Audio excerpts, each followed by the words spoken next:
Hi guys, Olive here. Happy New Year! I'm here today to talk to you about what I plan on reading in January 2024. I'll be starting the new year off with a few novels, including a very wintry one from my shelves called Zuleika by Güzel Yakina. This book follows a Tatar woman whose husband has been killed by the communists before she herself is sent off to a labor camp in Siberia where she has to figure out how to survive. Jill from the Book Bully quite some time ago recommended this one to me. She thought I would enjoy this one. And this bitterly cold time of year felt like the right time to read this. But speaking of wintry reads, over the past few years, I have kind of stumbled into an annual tradition that I feel like I might as well make an official tradition at this point. Over the past few years, every single January, I've been picking up an Edith Wharton novel, just because I feel like her books suit the winter months because they tend to be a little bit dreary. I talked about that in my bookish bucket list items video that I made, and I got a comment on that video from a viewer of mine named Sandy. And she said that she reads a John Steinbeck novel every single summer, and she calls it her Steinbeck summer. I loved that. You know, I cannot resist some alliteration. So I asked her if she would mind if I borrowed that concept, except I would call my yearly read of an Edith Wharton novel Wharton Winter. So for Wharton Winter this year, my pick was a pretty easy one. I'm going to go with The Buccaneers because Apple TV has a whole series based on this that I would very much like to watch. I just have to get that subscription back because I let mine lapse some time ago. But I'm pretty sure they ordered this new series to have a response to the costume period dramas that are out there right now. Like Netflix has Bridgerton, HBO Max has The Gilded Age. This is a novel about a group of American girls who go overseas to participate in the London season because they're on the prowl for titled but poor Englishmen to marry. So kind of like the initial setup between Cora and Robert in Downton Abbey. That's what these girls are looking to do. And hopefully they'll have the happy ending that Cora and Robert did in Downton Abbey. This novel was actually unfinished when Edith Wharton died. And it wasn't until many years after her death, well over 50 years after she died, that another writer came in and completed it. It was known how Edith Wharton wanted all of this to wrap up. So someone actually just came in and finished the book and then published that in 1993. And when it came out, there was quite the scandal. I think some people just didn't like the way it was done, but I think others were just a little bit outraged at the fact that anyone had the audacity to come in and fiddle with the great Edith Wharton's work. So not only do I want to read this because I want to watch that series that it inspired, but I want to read the book behind that controversy. I, of course, want to read the section that Edith Wharton wrote. She's incredible. That's why I'm going through her back catalog in the first place. But I want to see if I can pick up on the point when that other writer took over and finished this. And I want to see if those bad reviews actually had merit or if people got all up in arms just based on the principle of the thing. I think sometimes people have a tendency to do that. But we'll see. I'm going to see how I feel about this. I actually ordered this exact edition. It is a gorgeous new edition. I got it with a gift card I got for Christmas, but I think it was back ordered, probably because everyone's watching the series right now. So I am still waiting on this, but once it arrives, I'm diving right in. My last fiction pick isn't exactly a seasonal selection for the winter months, but I chose it to read in January anyway. It's called Go as a River by Shelley Reed. This is historical fiction set in the 1940s. Our main character is a girl named Victoria. She works on her family's peach farm, and a chance encounter she has with a Native American drifter changes the entire course of her life. This sounds gorgeous. It has wonderful reviews, and I was actually sent an advance copy of this one a really long time ago. For a while there, I had a contact who worked at Spiegel and Grau, which is one of my favorite publishers. Just of his own volition, he was kind enough to send me a big stack of all of their upcoming titles at the time, which included this one.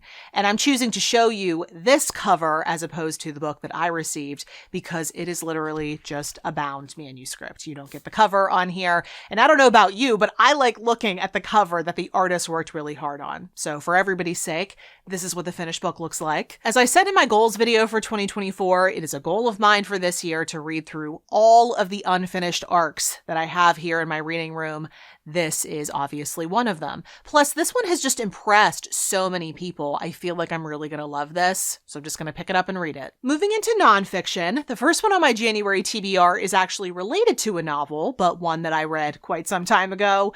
I think it was the summer of 2021 that I read this really fun beach read called Rock the Boat by Beck Dory Stein. Well, even as I was reading that novel, I knew this author had previously released a memoir. So now I'm going to go back and read her memoir. It's called From the Corner of the Oval. This is about the author's experience working as a stenographer in Obama's White House, which is very improbably a job that she got as the result of answering a Craigslist ad. I don't know how that happened. I can't even begin to imagine what this experience was like. I can't wait to read all about it.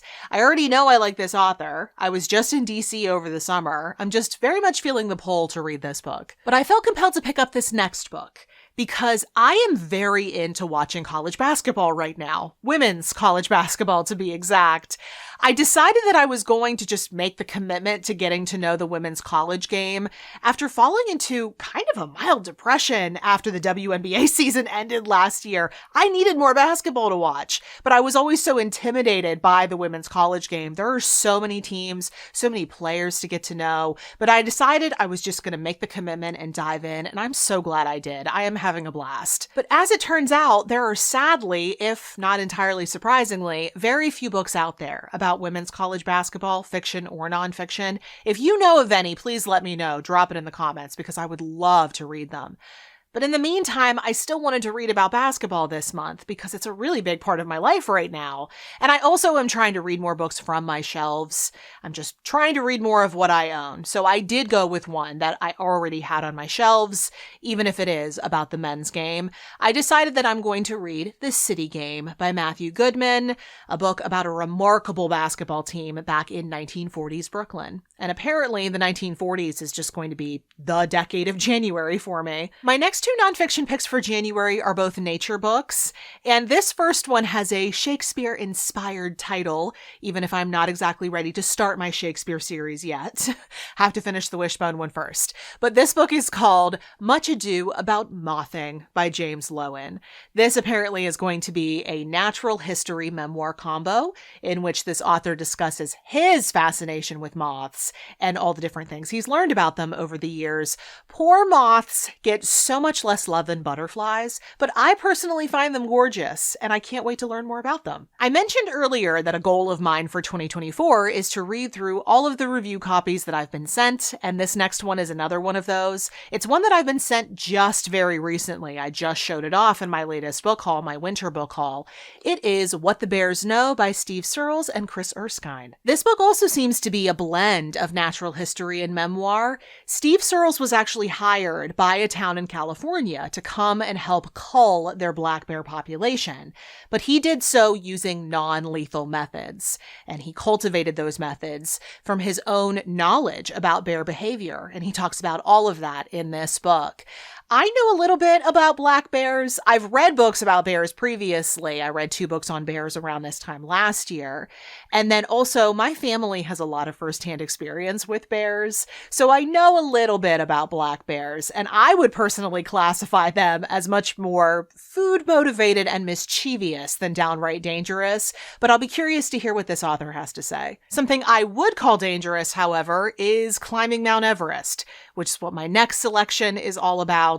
It's Into Thin Air by Jon Krakauer, the famous nonfiction book about a climbing expedition gone wrong due to a massive storm that helped make the 1996 season the deadliest on record at the point of this book's publication. I know later years went on to be even worse. I think I saw that the 2023 season just recently took the record. I've never really understood the impulse to climb Mount Everest, but then again, I'm not the type of person who craves adrenaline rushes or extreme physical challenges, but I am interested interested in reading the story of someone who has gone through this. But since I didn't mention this before, Into Thin Air and this next book are both selections off of my brand new 24 nonfiction books to read in 2024 list. I made a whole video about it, which I'll link for you below and up in the cards in case you want to see my full list for 2024. But in addition to Into Thin Air, my other pick for January off of that list is going to be The Omnivore's Dilemma by Michael Pollan, a book all about the food we eat and how it gets to us. I have been looking forward to reading this since I read The Botany of Desire, which was on last year's list. So I had to add this to the first month of the year's TBR. So those are the books that I'm intending to read during the month of January. If you have thoughts on any of the books I spoke about today, I'd love to hear those. Or if you just want to tell me what books you're planning to start the year with, the comment section is yours to use. We can talk down there. All the books that I did bring up today will be listed and linked for you in the description box below. They're all there for your clicking convenience. And at the very bottom of that exact same description box, you will also see links to everywhere you can find me around the internet.